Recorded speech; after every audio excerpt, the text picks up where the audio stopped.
변호사 상담료 11만 원에는 어떤 상담 범위까지 포함되는지에 대해 말씀드리겠습니다.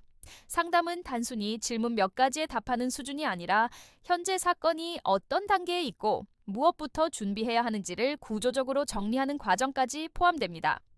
의뢰인이 겪고 있는 상황을 듣고 사건의 시점, 관련된 사람, 이미 진행된 절차, 확보된 자료를 하나씩 확인하면서 법적으로 어떤 위치에 있는지를 먼저 판단하게 됩니다. 이 과정에서 지금 바로 대응해야 하는 부분과 기다려도 되는 부분을 구분하는 것이 상담의 핵심입니다. 형사사건 상담의 경우 경찰 연락을 받은 상태인지, 이미 조사를 받은 상태인지, 또는 송치 이후 단계인지에 따라 대응 방향이 달라집니다. 진술을 어떻게 해야 하는지, 자료를 제출하는 것이 유리한지, 현재 단계에서 추가 대응이 필요한지를 함께 검토하게 됩니다. 같은 사건이라도 초기 대응을 어떻게 하느냐에 따라 이후 결과까지 영향을 미치기 때문에 상담 단계에서 전체 흐름을 정리하는 것이 중요합니다. 이런 부분을 미리 알지 못한 상태에서 대응하면 뒤늦게 불리한 상황을 알게 되는 경우도 있습니다. 말이 안 나오죠. 그래서 상담은 단순 설명이 아니라 대응 기준을 세우는 단계라고 보시면 됩니다. 민사나 채권 관련 상담에서는 소송이 가능한지 여부만 보는 것이 아니라 실제로 회수가 가능한지까지 함께 검토합니다.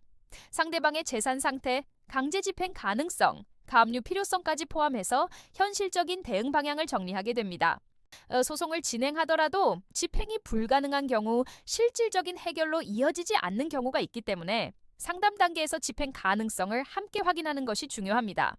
이런 판단은 단순한 안내를 넘어 사건 전체 흐름을 설계하는 과정에 해당합니다. 부동산이나 가사 사건의 경우 계약 구조, 재산 형성 과정, 권리 관계를 함께 검토하게 됩니다.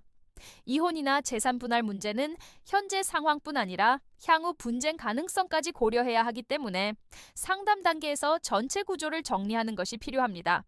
출입국 문제나 형사 문제와 함께 연결된 사건은 각각을 분리해서 보는 것이 아니라 하나의 흐름으로 검토해야 실제 대응이 가능해집니다.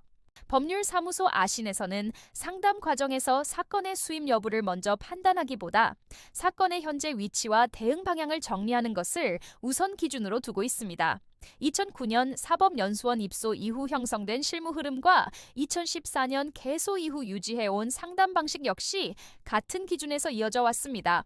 상담은 사건을 막기 위한 절차가 아니라 의뢰인이 자신의 상황을 정확하게 이해하고 판단할 수 있도록 돕는 과정으로 진행됩니다.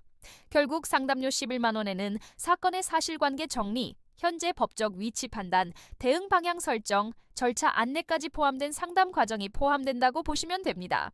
이러한 기준으로 형사, 민사, 가사, 부동산, 행정사건 전반을 상담부터 실제 진행까지 이어가는 구조로 운영되는 곳이 법률사무소 아신입니다. 변호사 상담이 필요한 경우에는 본 영상의 설명글을 참고해 주시기 바랍니다. 구독과 좋아요는 보다 꼼꼼한 법률 상담에 도움이 됩니다.